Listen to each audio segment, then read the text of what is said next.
Friends, कैसे हैं आप सब लोग। आई होप कि अच्छे होंगे। यूपी ब्लॉगर अर्चना यूट्यूब चैनल पर आपका मोस्ट वेलकम है। और आज का जो व्लॉग मैं शुरू कर रही हूँ, शाम से कर रही हूँ। शाम का खाना बन रहा है।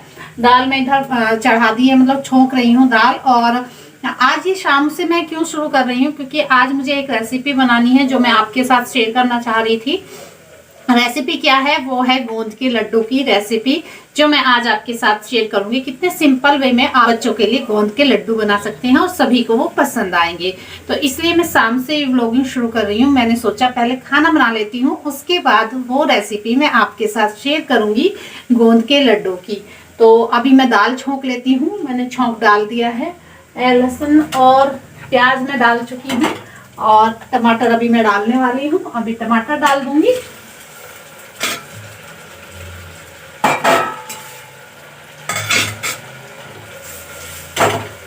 और सीधा ना मैंने उबाली नहीं थी दाल, मैं सीधा ऐसे ही छोंक रही हूँ इसको, क्योंकि टाइम मुझे बचाना है।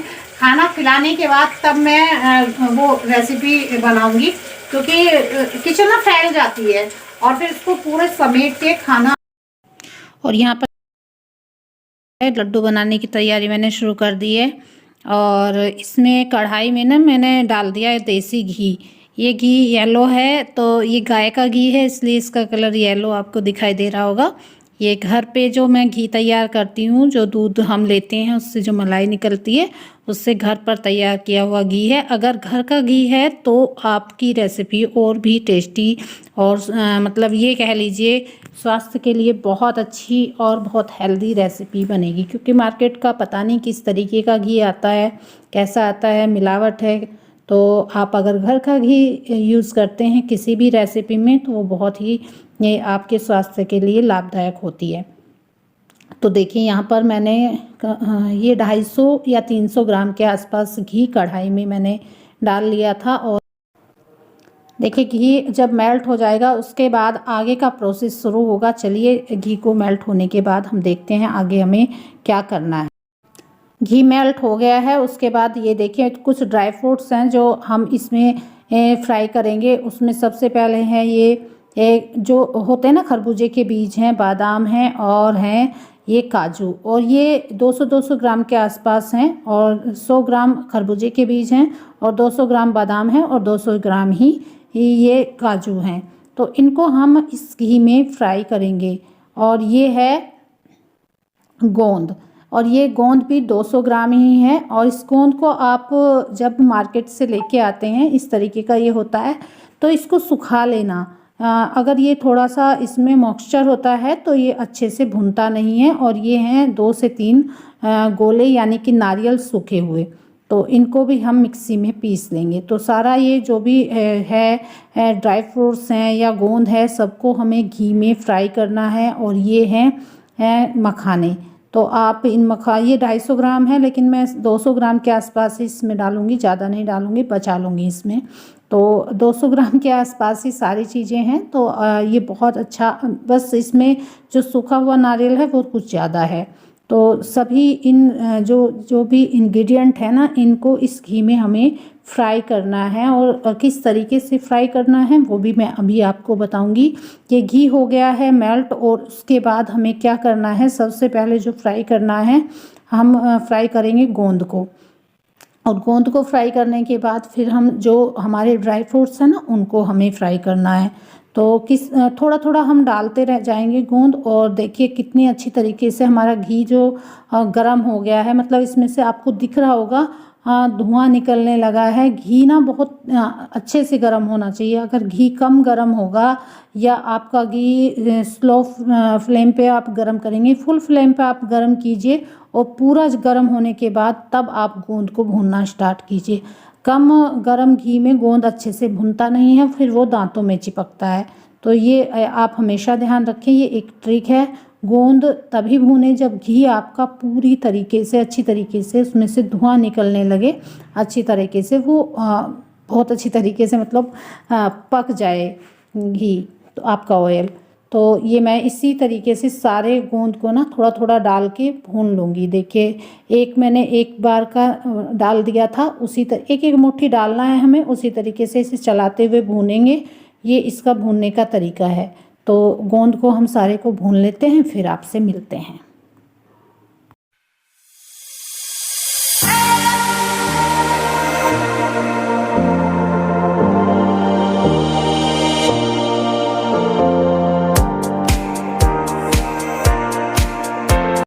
तो ये देखिए सारा गोंद ना मैंने भून के इस तरीके से एक प्लेट में मतलब थाली में निकाल लिया है। तो इस तरीके से भुनने के बाद इसका टेक्सचर आता है और ये एक मतलब फूल जाता है, पूरा सॉफ्ट हो जाता है। और जब ये ठंडा थोड़ा सा हो जाएगा तो हम इसको फोड़ देंगे, यानी कि तोड़ देंगे। और घी देखिए इतना रह गया है हमारा, इतना घी इसके अंदर मतलब सोख लिया है गोंद ने। तो इसलिए ये हेल्दी होती है क्योंकि इसके अंदर काफ़ी घी होता है और बच्चों के लिए बहुत अच्छा होता है। अगर आप सर्दियों में बच्चों को कोई अच्छी सी हेल्दी सी रेसिपी उनको के लिए बनाना चाहते हैं तो ये बहुत अच्छी रेसिपी है, आप उनको बनाकर खिलाएं। और इसके बाद हम भूनेंगे ये मखाने, और आप इसी तरीके से भूनना, जब भी आप ये नहीं आगे पीछे कुछ मत करना। हाँ, क्योंकि घी में आप सबसे पहले गोंद भूनना, फिर मखाने भूनना, फिर मैं बताती हूँ ड्राई फ्रूट्स किस तरीके से भूनने हैं। अगर आप आगे पीछे करेंगे तो वो गलत हो जाएगा, आपका जो घी है ना पूरा अच्छी तरीके से नहीं आप उसको यूज़ कर पाएंगे। तो सबसे पहले मैंने गोंद भुना है, उसके बाद मैं मखाने भून रही हूँ। और मखाने भूनने के बाद, क्योंकि गोंद और मखाने बहुत सारा घी को ना सोख लेते हैं, एब्जॉर्ब कर लेते हैं अपने अंदर, तो घी ना बहुत कम रह जाएगा। लास्ट में आते आते घी बहुत कम रह जाएगा। तो मखाने भूनने के बाद फिर मैं आपसे मिलती हूँ। तो ये देखिए ये हमारे मखाने भुनकर हो गए हैं सारे तैयार। तो हमने पहले गोंद भुना, फिर मखाने भुने, इसके बाद चलिए हमें क्या भुनना है वो देख लेते हैं। ये देखिए इसके बाद हम घी कितना कम रह गया है ना, आप देख रहे होंगे मैंने और घी नहीं इसमें डाला है। अभी मैंने वो बादाम डाल दिए हैं इसमें सारे, और हल्का सा इनको हम फ्राई कर लेंगे जब तक कि ये चटकते हैं। तो उसके बाद हमें भूनने हैं काजू, यानी कि पहले बादाम भूनने हैं फिर काजू भूनने हैं। और इनको ज़्यादा नहीं भूनना, सिर्फ थोड़ा सा ये चटक जाएंगे ना तब तक आपको इनको फ्राई करना है। तो हल्का हल्का सा बस ये 1 मिनट के अंदर भुन जाते हैं, ज़्यादा इनमें टाइम नहीं लगता। तो इनको भून लेती हूँ, फिर इसके बाद मैं काजू भूनूंगी। तो चलिए बादाम फ्राई करने के बाद ये मैंने काजू डाल दिए हैं। और ऑयल जो घी है ना बहुत कम रह गया, आपको दिख रहा होगा। बस इसमें अब इनको फ्राई करने के बाद इनको मैं निकाल लूँगी। और ये तो आधा मिनट में ही हो जाते हैं, काजू बहुत कम टाइम लेते हैं।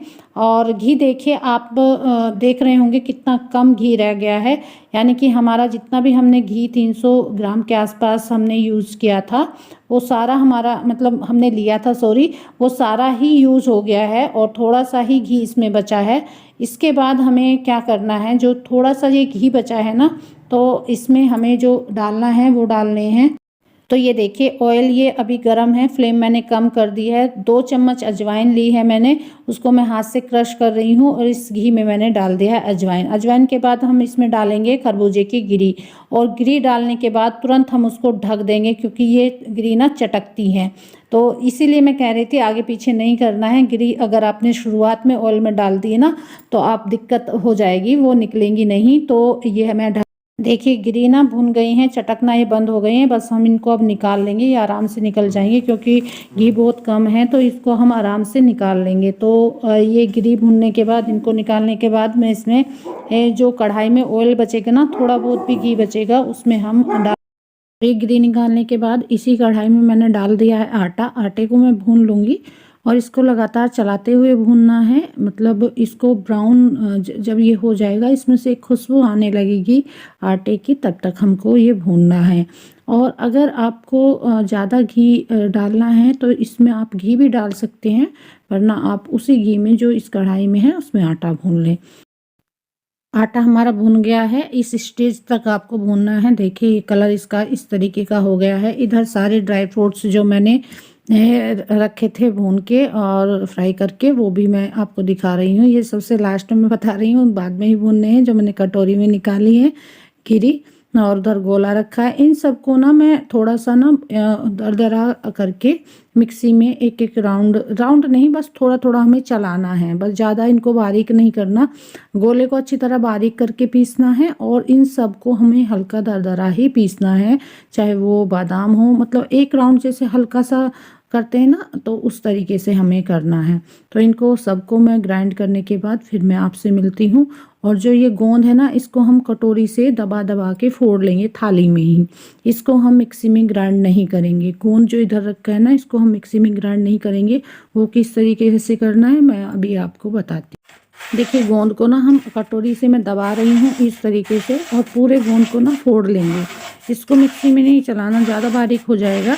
तो इस तरीके से सारे गोंद को हम फोड़ने, हमें ऐसे ही डाल देनी है इसमें, घी बहुत है। ठीक है, ये गिरी हमने डाल दी है। और अब हम क्या करेंगे, इनको ग्राइंड कर लेंगे। इनको ग्राइंड कर लेंगे, नीचे बादाम डालूंगी, ऊपर एक साथ में हो जाएंगे।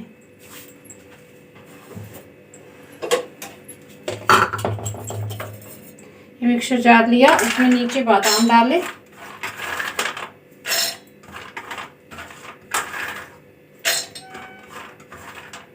नीचे काजू नहीं डालने, नीचे बादाम डालने, फिर ऊपर काजू डाल दीजिए आप इस तरीके से।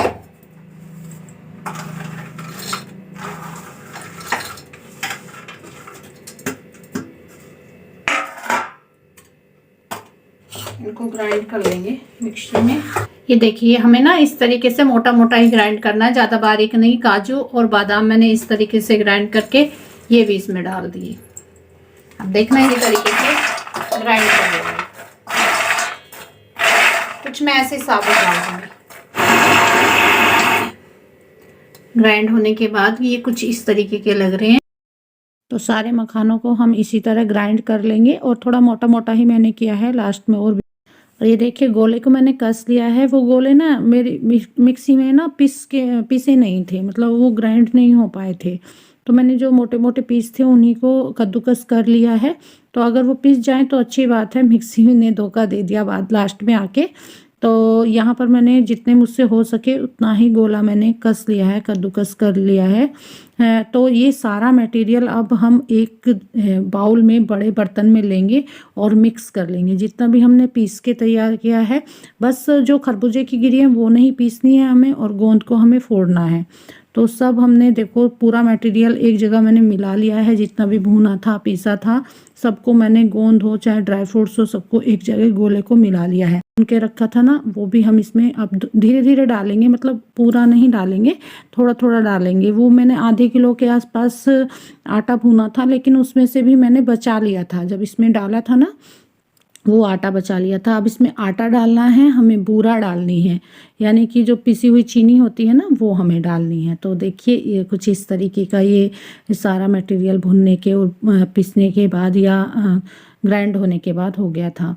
तो अब मैं इसमें डाल रही हूँ बूरा, और इसमें बूरा गई थी कुछ 1 से 1.5 किलो के आसपास मैंने इसमें बूरा डाली है। और जो आटा भुना था वो भी आधा किलो था, आधा किलो पूरा नहीं गया, थोड़ा कम ही मैंने इसमें डाला है। और अब मैं इसमें आटा डाल दूंगी और इन सबको मिक्स कर देंगे। अगर आपको लग रहा है थोड़ा घी कम है, तो थोड़ा सा घी मेल्ट करके, गरम करके आप इसमें डाल सकते हैं। मैं डाल रही हूँ इसमें आटा। ये देखिए, इस तरीके से मैं आटा डाल रही हूँ। और अगर आप देखिए, जो बूरा है यानी कि जो मीठा है, और जो आटा है वो आप अपने स्वाद के अनुसार इसमें डाल लीजिए। अगर आप ज़्यादा मीठा खाना चाहते हैं तो थोड़ी ज़्यादा बूरा डाल लीजिए, कम मीठा खाना चाहते हैं तो कम डाल सकते हैं। तो ये आपके स्वाद के अनुसार है, आप कम और ज़्यादा इसको कर सकते हैं। कोई इसमें ये बाउंडेशन नहीं है कि इतना ही डालना है। तो इन सबको आपको मिक्स कर देना है। और अगर आपको लड्डू बनाने हैं तो इसमें घी को मेल्ट करके, घी को गर्म करके इसमें इस टाइम पे आप डाल देना। अगर लड्डू बनाने हैं तो घी ज़्यादा डालना पड़ेगा, अगर लड्डू नहीं बनाने हैं तो आप ऐसे भी इसको छोड़ सकते हैं, कम घी का ये रहेगा। हाँ, मतलब ज़्यादा घी किसी को नहीं खाना है तो इस तरीके से ये गोंद के लड्डू बन जाएंगे। अब मैं क्या करूँगी, मैं इसको लड्डू नहीं बनाऊँगी, मैं घी तो इसमें डालूँगी लेकिन थोड़ा सा कम ही डालूँगी। मैं इसको ऐसे ही छोड़ दूँगी, और जिसको खाना है वो कटोरी में लेके खा सकता है। मतलब मैं लड्डू बना के नहीं रखूँगी। अपना काम, टाइम मैं बचा रही हूँ, मतलब काम मैं कम कर रही हूँ, टाइम को बचा रही हूँ। क्योंकि रात में मैं बना रही थी और मुझे ना बहुत थकान हो गई थी। मैंने सोचा फिर मैं अब इनके लड्डू बनाऊँगी तो बहुत लेट हो जाएगा, तो मैंने सोचा इसको ऐसे ही रख देते। तो देखिए मिक्स करने के बाद थोड़ी सी बूरा मैंने और डाली है, मुझे कम लग रही थी, मतलब मीठा कम लग रहा था। और इसी बूरा पे मैंने घी मेल्ट करके डाल दिया है। घी मैंने कम ही डाला है, मैं अभी आपको बता रही थी। तो इस तरीके से ये वाला घी आप ज़्यादा भी डाल सकते हैं, तो इसके लड्डू बन जाएंगे। तो मैं इसको अच्छी तरह से तो ये देखिए इस तरीके से मैं लड्डू बना के आपको दिखाने वाली हूँ यहाँ पर। इस तरीके से आप लड्डू भी बना सकते हैं इसके। लेकिन मैंने इसमें घी कम डाला है तो उतने अच्छी तरीके से नहीं बन रहे हैं। मुझे लड्डू बनाने ही नहीं थे, सिर्फ मैं आपको बना के दिखा रही हूँ। अगर आपको बनाने हैं लड्डू तो इसमें घी और डाल लीजिए, इस तरीके से लड्डू बन जाएंगे। तो आप भी अपने घर में बना के खाएं, बच्चों को खिलाएं, अपने परिवार को खिलाएं। तो ये देखिए इस तरीके से आपके गोंद के लड्डू बन जाएंगे। अगर इसमें घी और डालेंगे तब बनेंगे, ठीक है। और मैंने इसको ऐसे ही छोड़ा है। ये है गोंद के लड्डू की रेसिपी, बहुत टेस्टी है, बहुत टेस्टी बना था। हम कटोरी में लेके ऐसे ही बच्चे भी खा लेते हैं, क्योंकि लड्डू तो पूरा ही खाना पड़ता है, तोड़ के खाना, या फिर हमको तोड़ के कम लेना है तो तोड़ के लेना पड़ेगा। अब इसको हम अगर ऐसे ही रख देते हैं डब्बे में भर के, तो जिसको जितना खाना है उतना कटोरी में ले और खा लें। तो ये है गोंद के लड्डू की रेसिपी। कैसी लगी आप सभी को बताइएगा ज़रूर कमेंट में, और किस किस को पसंद है वो भी बताना। तो मिलते हैं अगले वीडियो में। और हाँ, चैनल को सब्सक्राइब जरूर कर लिया करें, आप सब्सक्राइब नहीं करते। शेयर कर दिया करें वीडियो अगर आपको पसंद है। तो मिलते हैं अगले वीडियो में, बाय बाय।